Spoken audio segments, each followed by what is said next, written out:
I hit ignore when my phone starts to ring again. I'm never late to anything, so I understand why everyone is calling. They're probably worried my old, ladyish driving skills finally brought forth my demise against some hotshot street racer on my way to Delilah's. Or they're wondering where I am because this party is being broadcast live on national TV. Traipsing into Delilah's living room late like I don't have a care in the world could possibly mean making a fool of myself and or Delilah for all the world to see. Not that I'd ever admit it out loud, but I've been dreading tonight for months. Don't get me wrong, I'm over the moon for Delilah. She was one of my very first friends in Miami. She threatened to poison Mark's spinach wrap when he hushed me. Actually, literally hushed me during my first meeting at Wright, Gorham, and DeGrate. She understood me on a level nobody else ever has and has been a constant in my life, right until she up and moved across the country for 3 months to find a husband on a reality show. The ringer on my phone goes off again. My finger hovers over the ignore button, ready to send the call to voicemail, but at the last second, I decide to answer it. What if Delilah finally came to her senses and took off to a small village in Mexico where nobody would ever recognize her from that one American TV show where she spent 12 weeks kissing strangers? That's news I'd want to hear in real time. Hello? I say. Where are you? This is live. We can't wait for you. Bailey's southern accent slips through in her panic. She moved to Miami from Georgia at 18 for college, and she never went back.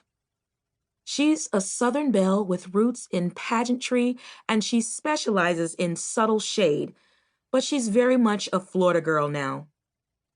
Relax.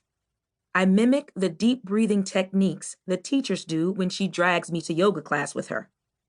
I'm on my way. I leave out that I may or may not still be in my apartment. I'll be there soon enough, but if I'm late, I'll just wait outside until one of you calls me in. I promise not to ruin Delilah's big moment with a late entrance. This is the first time I'll see Delilah since she threw her life into a tailspin, and I'm a little nervous. What if this happily ever after she bet everything on takes a turn for the worse? Maybe things are great now, but what about in a week, a month, a year, when all that's left of this is unemployment and endless gifts and memes plastered across the internet? And what makes me even more nervous?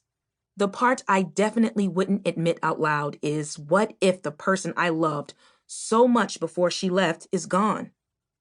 I fully understand that growth means changing and evolving as a person. But old Delilah was one of my favorite humans. What if I don't recognize this new version of her? Or worse, what if this new version of her doesn't like me? Oh my God, Bailey huffs into the phone. And from the fading noise in the background, I know I've annoyed her into changing locations.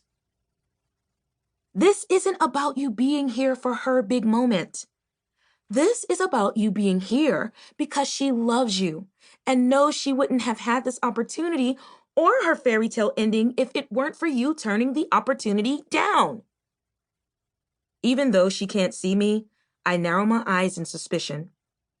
That sounds a little too earnest for the Bailey I know.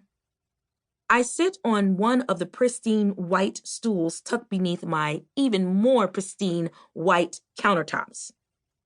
And you're the only person who will drink whiskey with me. I don't want to have to drink wine all night and end up snoring on her couch during a live broadcast. Yep, there it is. I'm not a drinker per se, but I do enjoy a Crown and Coke on occasion, and also every Thursday for happy hour, and whenever someone suggests grabbing a cocktail. A girl's gotta have her signature drink.